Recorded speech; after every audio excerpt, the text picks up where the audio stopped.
Welcome back everyone to the second session of our ethical hacking course. I'm glad to have you all here once again. Without any delay, let's dive right into today's class and begin our exploration of the fascinating world of ethical hacking. Now, how this hacking occurred, how the whole process of hacking might occur on an organization or an individual. Those whole part of hacking are different kind of things, different kind of weaknesses, different kind of security flaws. How they occur through to computer security threats. There are many computer security threats which are known to us. Some of the major ones are listed here. We have computer virus, computer worm, scareware, keylogger, adware and malware, backdoor, Trajan, ransomware and spyware. These are some of the computer threats which are known. If you talk about computer virus, what is a computer virus? This is a kind of software which tries to attack your system.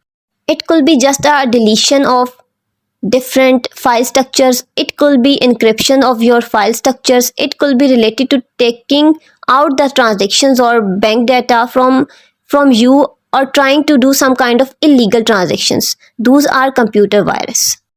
The second one is computer worm. It is a very similar to computer virus.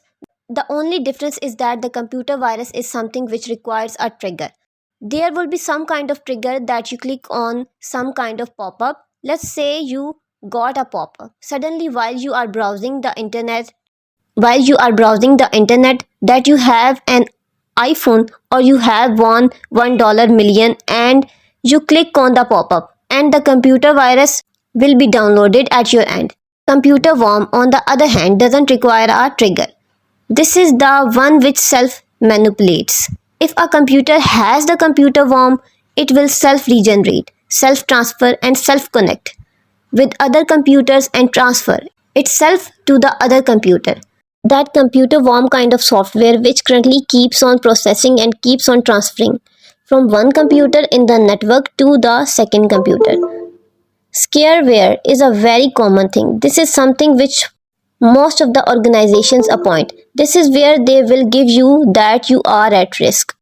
You have seen that suddenly you get a pop-up from an antivirus virus that you are currently at risk. This is the total number of files you have restricted and this has happened. That scareware, although it's not kind of like a security threat, but what they are trying to do, they are trying to actually scare you into buying their product. That scareware keylogger is a very common thing. There are a lot of softwares available for keylogger.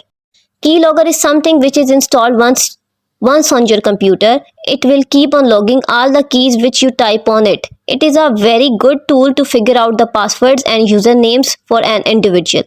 Keylogger is more towards the individual, and because we try to keylog just one single individual and try to figure out his process or his weaknesses or his passwords. But this is not that much towards the server, and because if we put keylogger towards the server, then it will actually log all the activities by the various users and the data will be quite huge for us to analyze.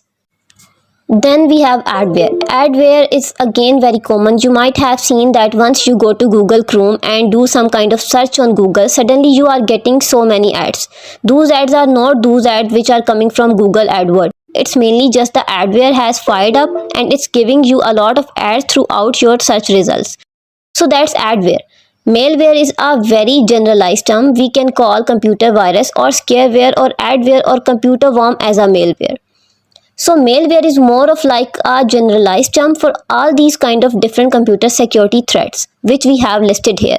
Then we have backdoor. Backdoor is more towards the network security. As I discussed, hacking is not just that you have an application where the person is trying to just gain, like trying to just solve your username or password. It's not just that. What hacking is actually on different devices and different ways how the whole process works. So it could be that you have a web application where the person is trying to attack your system by trying to do some kind of attack such as SQL injection, HTML injection, PHP injection, or it could be they are trying to run a CSS attack or a CSRF attack. So cross-site scripting attack could be there. So that's only the part of web application. But if you take the other kind of domains under hacking, then you have the network domain where you have to deal with the network security. and there the person tries to access the server through some kind of security weaknesses which are present with the server. It could be that you have some kind of non weaknesses which are present. It could be that you are using some kind of default username or passwords, and the person, instead of trying to take over your application, is trying to take over your server.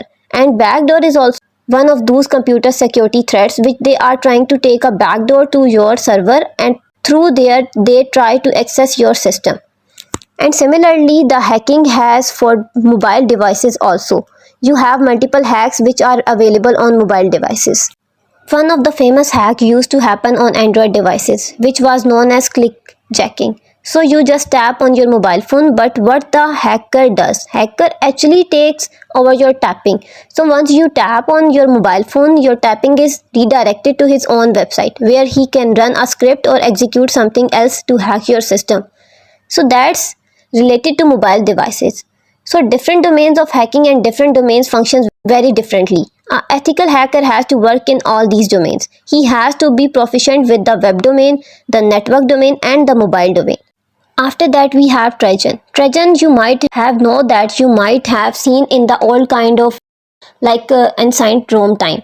What is Trajan? Trajan is basically a wooden horse which has a lot many soldiers inside. And the Romans used to send them to war. And the other country used to think that this is just a horse which is coming to him.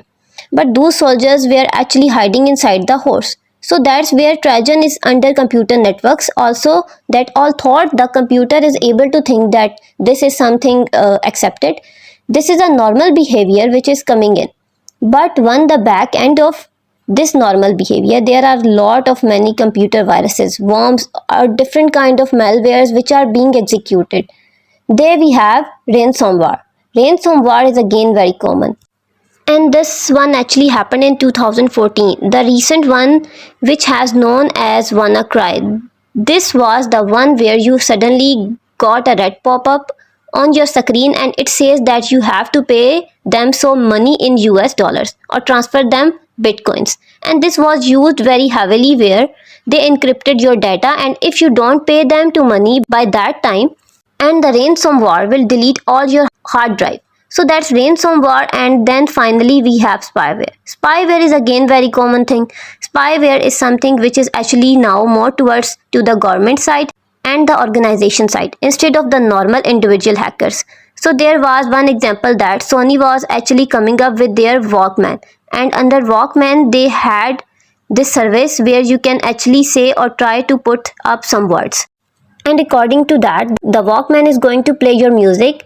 The thing was that later on people found out that Sony actually was using that for recording the people voices as a spyware, and they are actually using the data and spending it to government. Later on that Walkman actually removed that, but this is one of the example of spyware which comes into being. So spyware is basically where they are monitoring you. They are trying to figure out what you are using and how you are using the services. So these are some computer security threats which an ethical hacker needs to manage. He needs to know about what is a virus, what is a worm, how virus and worm perform, what are the different techniques where they might infect the servers or the organizations, and how should I do the process of mitigation to make sure that our computer servers and organizations are not affected by them. So you have to think with the mind of normal hacker, but in the end you have to report to the organization to help them in safeguarding their services. So that's what the ethical hacking process is. If you have any questions about this class, feel free to ask in the comment section. I will be back with the next class on ethical hacking. So remember to subscribe Mind Discovery for more updates.